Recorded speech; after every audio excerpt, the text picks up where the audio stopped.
Bakit may napakasarap na pagkain na iniaalok sa iyong bibig? Kung hindi ka umiinom ng ganito, talagang kasalanan nito sa langit at lupa.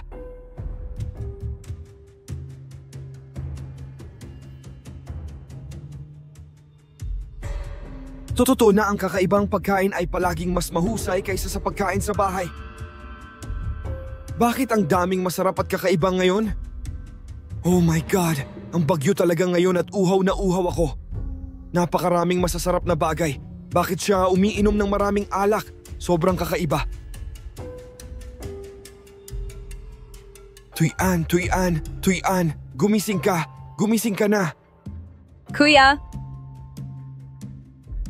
Ngunit paano mo iiwan ng foam beer na nakalatag ng ganito?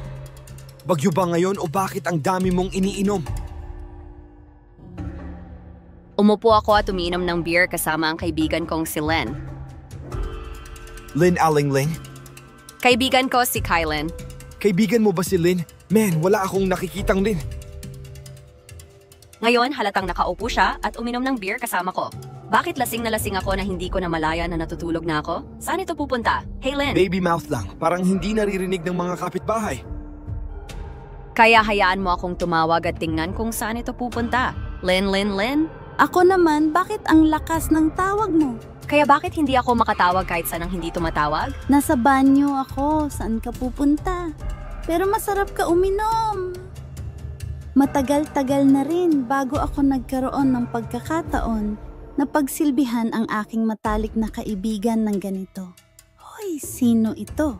Well, ipapakilala kita. Ito ang aking manliligaw. Uy, ito ang aking matalik na kaibigan. Kamustahin mo, Ted? Hello, baby. Bati ko sa'yo. Okay, kayong dalawa, umupo tayo dito at mag-usap. Lilinisin ko muna ito. Napakagulo. Hayaan mo akong maglinis kasama mo. Well, hindi na kailangan. Umupo ka lang dito at maglaro. Kung malungkot ka ngayon, aalagaan kita from A to Z. Ikaw talaga ang matalik kong kaibigan. Pero ano pa? Hoy, bakit hindi ka umupo dito at kumustahin ang kaibigan ko? Ay, oo, alam ko. Ngayon lang ako nagkaroon ng pagkakataon na ipakilala sa iyo si Men. Si Mr. Men ang aking manliligaw. Wow, okay lang. Kakaiba sa una, pagkatapos ay pamilyar. Sige, mag-usap lang kayong dalawa. Sama ka sa akin, malamang madaling kausap. Huwag masyadong mag-alala, sigurado. Yun ang sinabi ko. Uy, kailangan mong mag-ingat sa iyong mga kaibigan. Kamakailan lang ay malungkot siya, kailangan mong pumili ng mga salitang sasabihin sa kanya. Huwag masyadong magbiro. Ay, alam ko.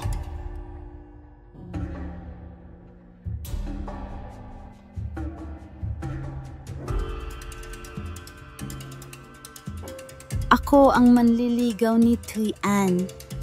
Narinig ko na si Tuyan na nagsasalita tungkol sa'yo. Pero ngayon lang kita nakilala. Ayan, Hoy, bakit ang aga mong bumalik? Umupo dito at maglaro? umupo na kayong dalawa. Gabi na kaya kailangan ko na ring umuwi. Hayaan mo akong makita ka. Okay, gabi na. Nandito na ako at hindi na kita guguluhin pa ng manliligaw mo. Well, hindi na kailangan. Manatili ka dito, umalis ka. Kaya ko lang umuwi mag-isa. Hey!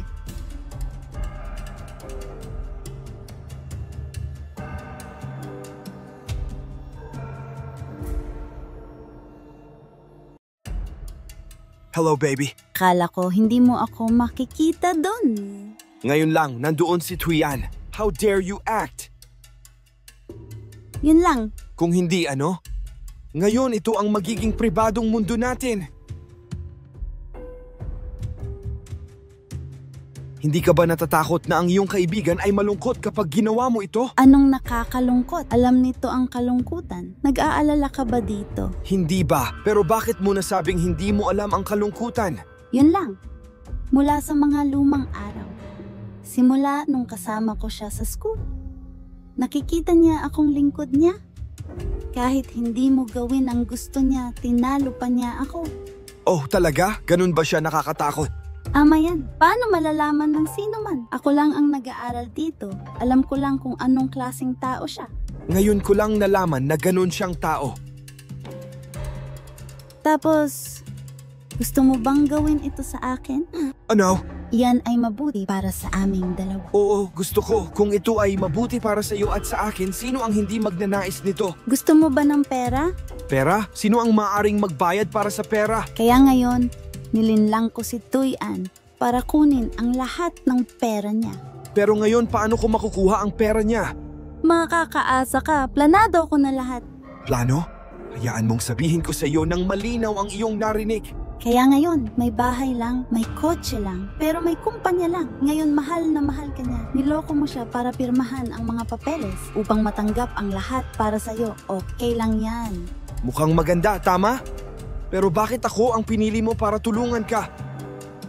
Nakakatawa ka talaga. Ngayon mahal na mahal ka niya, niloko ko siya minsan. Hinding-hindi ito magdududa. Tama, sabi ko reasonable naman. Bituin. Pinag-isipan mo ba ng mabuti? Pinag-isipan kong mabuti. Ang problemang ito ay ikaw. Talagang makikipagtulungan ako sa iyo. Makakaasa ka, makipagtulungan ka sa akin. Hinding-hindi ka mawawala. Ngayon hahayaan kong 8 sa kwartang tubo. 4 parts lang ang kinuha ko. 6 na bahagi ang natitira para sa'yo. Sobrang cool. Gayun pa man, ngayon paano mo siya niloloko? May plano na ako. Eto, hawak ko itong bote ng gamot. Ihalo ito sa tubig para inumin ni Thuy-an. Ano ito? Makakaasa ka. Hindi ito lason pang pampatulog lang yan. Okay, gawin natin. Kailangan kong ipatupad agad ang plano. Thuy kapatid, ito ay Thuy kapatid. Salamat ng maaga. Magandang gabi. Itong asawa, pinagawa kita ng gatas. Inumin mo ito. Salamat po. Iwanan mo na lang dyan. Nagtatrabaho ako. Oh my God, busy ako buong araw. Nag-aalala ako sa iyong paghihirap. Pinagawa kita ng gatas. Inumin mo. Lalamig at mawawala ng lasa. Sige na, okay lang kung inumin ko. Iyan ang paraan para maging mabuti. Eto, inumin mo.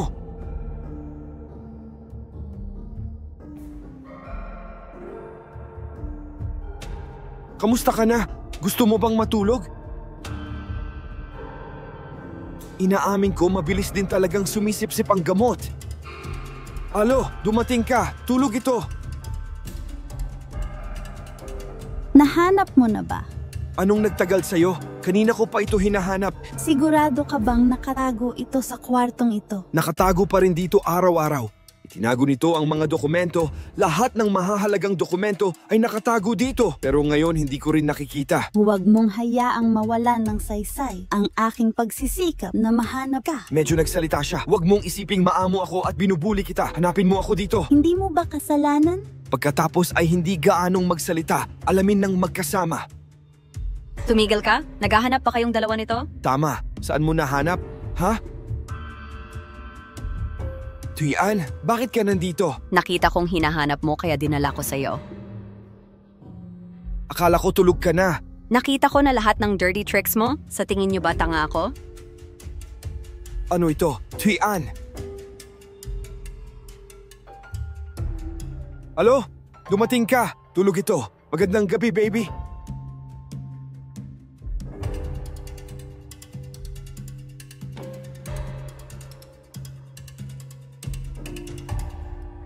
Hey, Thuy-an, pakinggan mo muna ang paliwanag ko. Alisin mo sa akin ang maruruming kamay mo. Thuy-an, hindi dahil sa'yo, dahil sa kanya. Siya seduced sa kanya. Bakit ngayon mo pa ibinubuka ang bibig mo at magsasabi ng mga ganyan? Lalaki ka pa rin ba, Mr. Men? Hey, Thuy-an, alam kong kasalanan ko. Ito ay dahil sa isang sandali ng kawalan ng pansin sa iyong bahagi, nanligaw siya sa kanya. Hey, Thuy-an, bibigyan kita ng pagkakataon. Alam kong mali. Itong plano, lahat ng planong ito ay dahil sa kanya. Ito, ano bang sinasabi mo? Huwag kang maglakas loob na tumawid sa tulay para makatakas. Sino ang sinasabi mong dahil sa lahat? Dahil sa'yo, dahil sa iyo, sinaktan ko si Thuy-an. Ito, huwag mong sabihin yan. Dahil ba sa kasakiman mo sa pera, kaya mo ako sinisisi. Ang lahat ng ito ay dahil sa'yo. Sa anong dahilan ang lahat ng tungkol sa'yo ay mas mahusay kaysa sa akin? Bakit? Tinuturing kitang kaibigan. Pero sinaksak mo pa ako sa likod. Bakit mo ako ginaganyan? Hindi ka ba nahihiya? Sino ang iyong kaibigan? Ang lahat ng ito ay dahil sa iyong selos. Gusto kong laging ibahagi sa iyo ang lahat. Ngunit itinuturing mo itong limos? Yan ang mga nararamdaman ko. Huwag ka kasing makulit. Yan ang feelings ko sa'yo. Gusto mong maniwala o hindi, ikaw ang bahala. Hindi ako naniniwala. Hindi ako naniniwala. Hey, Thuy-an, huwag kang makinig sa kalokohan ko. Ayoko nang marinig ang usapan ninyong dalawa. Pakiusap, umalis ka sa bahay ko. Hey, Thuy-an, maaari mo ba akong bigyan ng pagkakataon? Umalis ka na.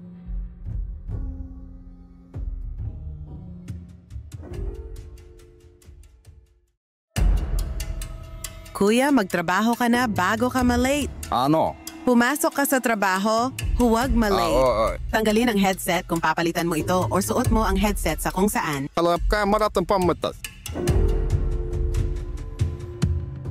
Let me see kung hanggang kailan kayo makakapagtago. Kahit na ang isang sheet na puno ng mga pako na tulad nito ay hindi nagdudulot ng anumang pinsala, malamang na makalusot ako sa isang tao. Bakit magkasama yung dalawa? Iyon. Dumating ako upang bisitahin ka at makilala ang aking kapatid sa pintuan. Ganun ba? Tama na. Pag-uwi pa lang niya, nakasalubong niya si tram sa labas ng pinto. Kaya pumunta ako doon sa tram. Ngayon, maupo ka rito at manood? Ano bang nangyayari sa'yo? Hindi. Ayos lang ako. Ayos lang. Para kang namumutla. Bakit hawak mo yung puwetan mo? Tingnan ko. Pumunta ako sa banyo at nasubsob ang puwetan ko sa banyo. Ganun ba? Parang may naipit kang pako sa puwetan mo, ha? Hoy, anong kalokohan ang pinagsasabi mo? Nakita ko lang sa Facebook ang laban ng gagamba. Ganun ba? Oo, ang asawang iyon ay nagtatago pa rin sa kaibuturan ng kuko at pinupunit ang mga saddle. Sige, kalimutan mo na. Huwag ka nang tumingin sa mga kalokohan. Pero may 2 piraso. Ipadala ko sa iyo upang makita. Okay, pagod na pagod ako. Uuwi muna ako. Ngunit sinabi mo sa akin na makipaglaro sa akin. Bueno, dahan-dahang itulak ang hagdan. Pero pagod na ako. Ayan, mag-ingat ka. Kita mo ang iyong hiwalay na asawa. Ngayon ang puwitan ko ang pinakamalaki at wala akong magawa. Ano ang dapat kong gawin ngayon, Tito? Okay. Mahal kita. Umupo ako dito para bumawi sa'yo. Ano ang kailangan mo? Kailangan kong bumawi. Ano ang maaari mong gawin sa pag-upo dito? Kailangan kong umupo at maawa sa iyo. Kaya ito na.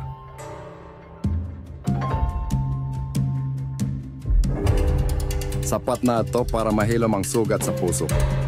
Mayroong 10 million dito. Kunin ito at gastusin sa ngayon. Ano? Meron na bang 10 million? Ano ang maaaring gastusin sa 10 million? Ngayon mahirap kunin ang kanyang pera. Yan lang ang nakuha ko. Iwanan ito ng ilang araw at hayaan mo akong magpatuloy. Minsan ay tungkol lang sa pagkuha ng pera. Hindi ito ginagawa kahit na kailangang gawin. Kinabukasan naisip ko na madaling makuha ito. Ngayon ay napakaingat na. Kinailangan ko magpakailanman upang makakuha ng 10 million. Pero hindi biro. Paunti-unti kang nag-withdraw, unti-unti. Kaya sino ang nakakaalam kung kailan kukunin ang lahat? Ilang bahay at ilang sasakyan meron ito? Walang halaga ang 10 million na ito? Pero lagi nitong sinasabi sa akin na ganun nga. Wala itong pera. Yon at yun na yon. Dapat itong mag-alala tungkol dito at yon. Tumigil, huminto.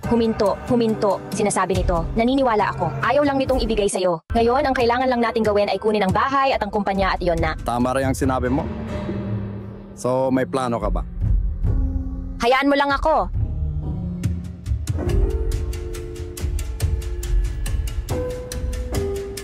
Laking sinta. Talagang mabuti, alam ang lahat.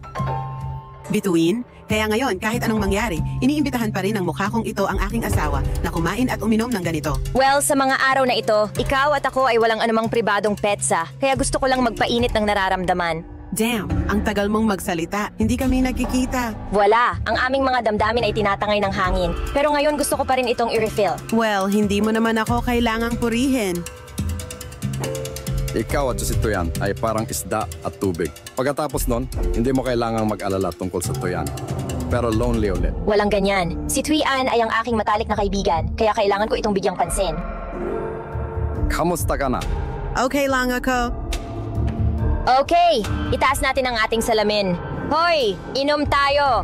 Ang tasang ito ay para sa pagbati, ang ating pagkakaibigan. Cheer! Bituin? Lasing ka ba? Hindi, isang tasa lang ng alak ang dala ko. Paano ka malasing? Maghulog pa. Tuyang, magkano ito? Number 1. Ito kaya hinayaan mo akong itago ang mga dokumento ng kumpanya at real estate saan ito? Itinago ko ang kumpanya. Sa closet ko? Talaga? Malamang lasing. Kilalanin na ang iyong plano ay epektibo. Pero ano pa? Hayaan mo akong gawin ito. Wala ring pera ang Tet sa susunod na taon. Ngunit paano mo ito gagawin ng epektibo? Karaniwan itong umiinom na parang kalabaw. O baka, bigla na lang akong nalasing at mabilis na nawala. Bibigyan pa kita ng konti. Ang katalista ay napupunta lamang sa alak. Hayaan itong matulog ng maayos. Ah, ganun pala. Ang tagal kong hinintay ang araw na ito. Sa wakas, ang mga ari-arian nito, gayon din sa aming mga kamay. Hayaan mo lang akong kunin ang mga kamay ko para matapos ang trabaho. Tara, akyat tayo sa kwarto at hanapin ito. Okay. Hoy, tapos na.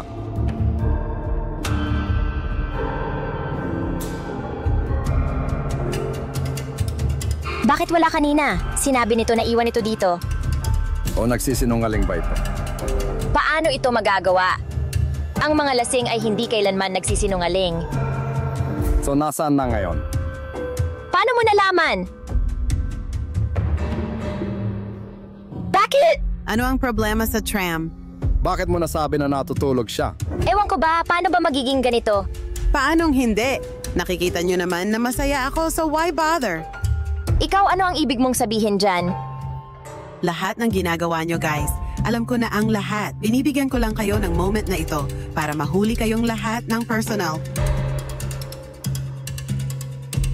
Sobrang pagod. Maliligo na ako. Kaya kakaiba.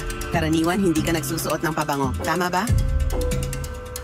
Ito ay isa pang pangalawang pabango. Halata naman na mali ang ginagawa mo.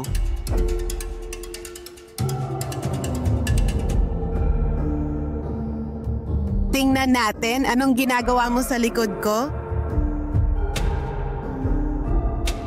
Sinusubukan mo na naman ba akong lokohin? Sige, tingnan natin kung gaano katagal gustong kumilos ng dalawang ito. Hindi ganoon kadali.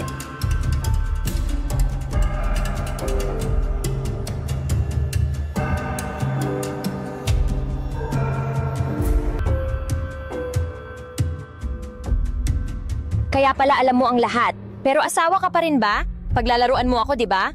Tama, gusto kong makita kung gaano kakalapit sa kanya. Sawa alam ko ang pagkakamali ko. Hindi dahil sa'yo, dahil sa kanya. Sa tingin mo ba tanga ako para hayaan mo akong lokohin?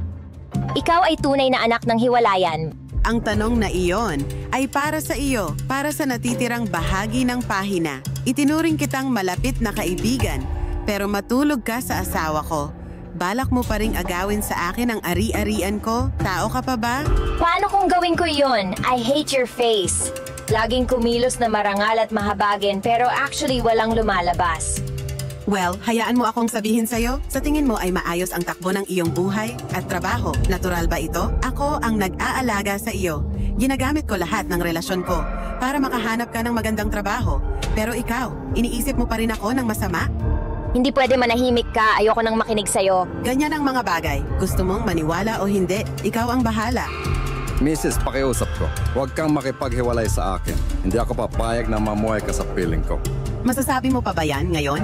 Yung tipo ng lalaking katulad niya, walang progress, pero nakakapit pa rin siya sa palda ng asawa. Hindi ko kailangan makipaghiwalay ka. At syempre, wala siyang natanggap na asset. Asawa, Umalis na kayong dalawa sa bahay ko. ang lahat ng ito ay dahil sa'yo. Dahil sa'yo, nasira ang pamilya ko. Isa siyang fox. Sakim ka kasi sa pera. Kaya naman naiinis ako. Ngayon wala siyang bahay, walang pera. Bakit ang ingay mo sa akin? Okay lang ba yon? Hinihiling ko sa inyong dalawa na umalis sa aking bahay. Ikaw naman, umalis ka na.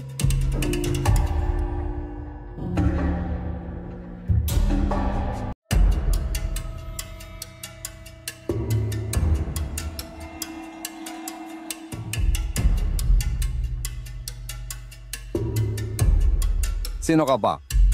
Please help me. Anong meron sa kanya? Biglang sumakay ulit sa kotse ko. Please help me. Okay, upo ka na lang dito.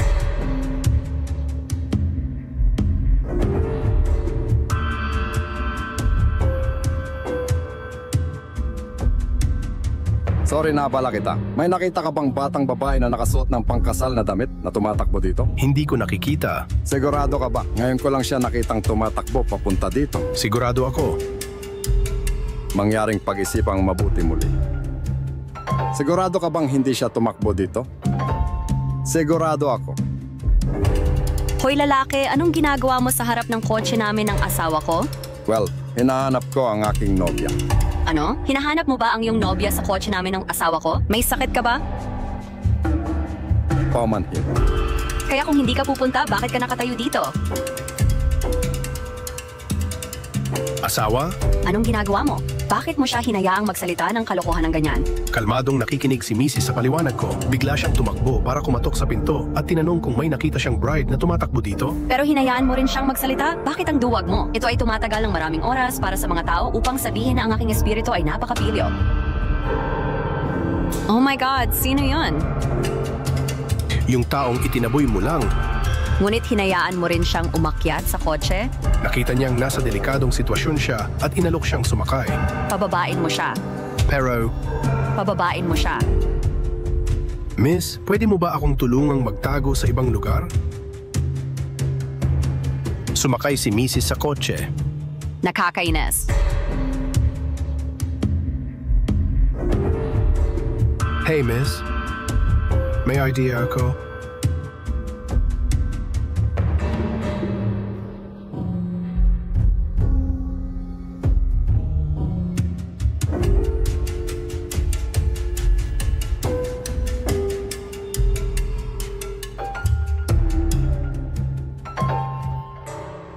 Asawa, naunang pumasok si Mrs. sa bahay. Pagkatapos ay kinuha niya ang mga gamit para sa akin.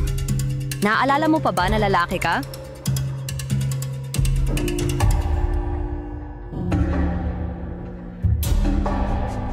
Ligtas ka na. Bumaba ka na.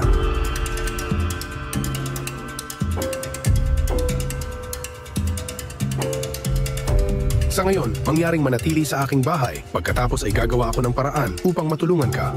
Panigurado. Pasok na tayo. Pumasok ka dito.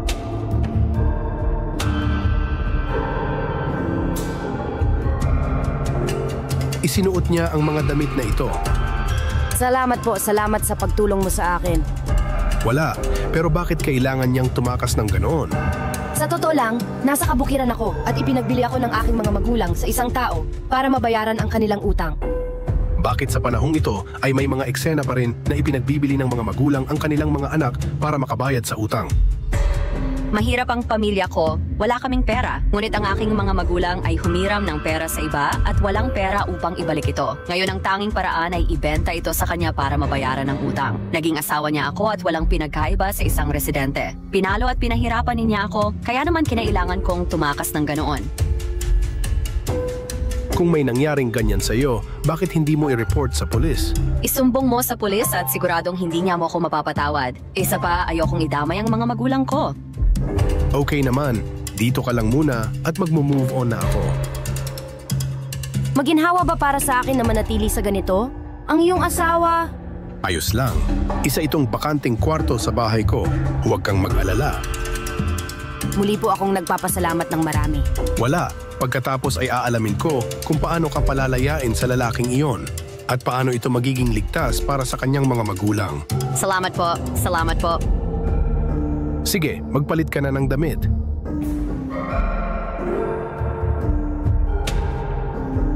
Anong nangyayari? Palayain mo ang asawa ko. Pero bakit ka nandito? Ito ba ay isang kakaibang bagay? O dapat ko bang palayain ang iyong asawa? Tanong ko sa iyo, saan mo itinatago ang aking nobya? Manatiling kalmado, ilabas mo muna ang asawa ko. Saan mo itinatago ang asawa ko? Bitawan mo ako? Tumahimik ka. Nakatayo ka pa ba dyan? Sabihin mo na iwan niya ako. Kuya, hayaan mo na lang ang asawa ko. Saka ano ang pinag-uusapan natin? Makipag-ayos? Bakit kailangan kong makipag-ayos sa iyo? Ngayon ay binibigyan kita ng dalawang pagpipilian. Isa, pakawalan mo ang asawa ko. Pagkatapos ay pakakawalan ko ang iyong asawa. At dalawa, hindi mo bibitawan, mamatay kasama ko. Hoy lalaki, dahan-dahan lang. Yung tipong kaduwagan. Lalaki ka ba? Ikaw ba ang asawa ko? Ha? Sinabi ko na sa'yo, hindi mo maitatago sa akin. Hoy babae, bakit ka nandito sa labas? Sabi ko tawagan mo siyan sa kwarto. Halika na baby, sumama ka sa akin dito. Imposible, hindi siya dapat sumunod sa kanya. Pumasok ka na sa kwarto. Iwan mo ako. Kuya, kalma lang na. Wala akong oras makipagtalo sa inyo.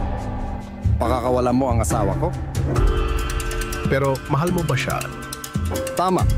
Hindi ko ito mahal. Kaya ano, ngunit ito ay negosyo ng aking pamilya. Pinasali kita. Okay naman, pinitawan niya siya. Susundan kita.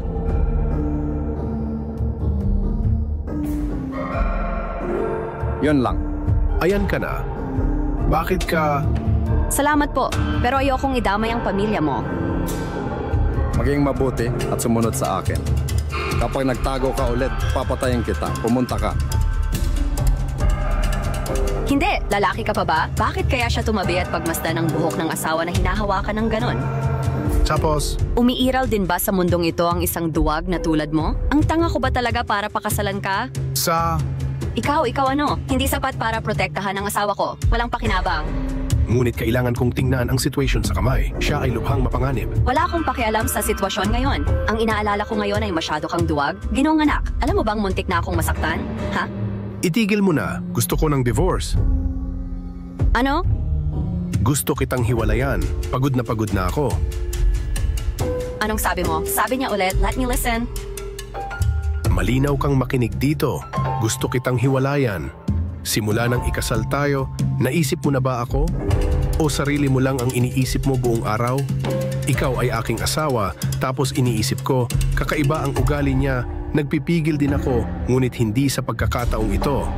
Hindi na ako makapagpigil. Hindi kita kayang makita sa ganoong panganib nang hindi kita nailigtas. Ano ang ugali ko, ha? Ganito, sarili lang niya ang iniisip niya buong araw. Nakita niya ang mga taong nasa panganib, ngunit hindi niya sila nailigtas. Okay lang ba yon? Manahimik ka na. May karapatan ka bang sabihin yan sa akin? Sa tingin ko wala na tayong swerte. At hindi na kailangan pang ituloy ang kasal na ito. Paalam.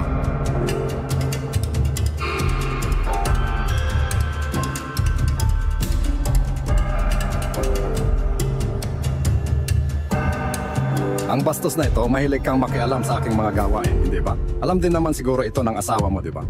Hindi na kami mag-asawa. Ikaw ay para sa babaeng ito. Pero iniwan mo ang asawa mo. Nakaka-touch talaga.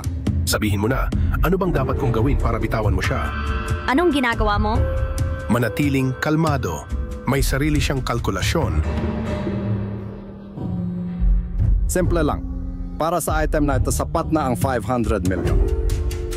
Kailangan lang ng 500 million, ito ay sa'yo. Gawin mo lahat ng gusto mo. Bitawan mo ba siya? Ano ang hindi sigurado? Ano ang hindi sigurado? 500 million T? Dapat bumili ng 10 tao tulad niya.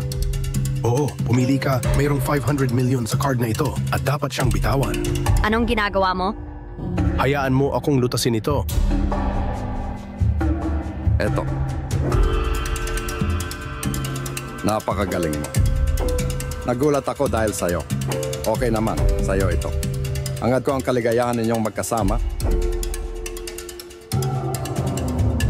Sabihin mo na, bakit mo siya binigyan ng ganon kalaking halaga? Paano kung malaman ng asawa mo? Paninigurado ko, siya at ang kanyang asawa ay wala ng anumang kontak sa isa't isa. Anong ibig mong sabihin? Lahat na lang hindi kanya naiintindihan. Hindi na rin siya nito mahal. Ang gusto niya sa kanya ay pera lang. Tumigil ka. Huwag kang masyadong malungkot. Ngayon, nakatakas din ako sa bastos na yon. May gusto ka bang gawin ko para sa'yo? Pwede mo ba akong ilayo dito?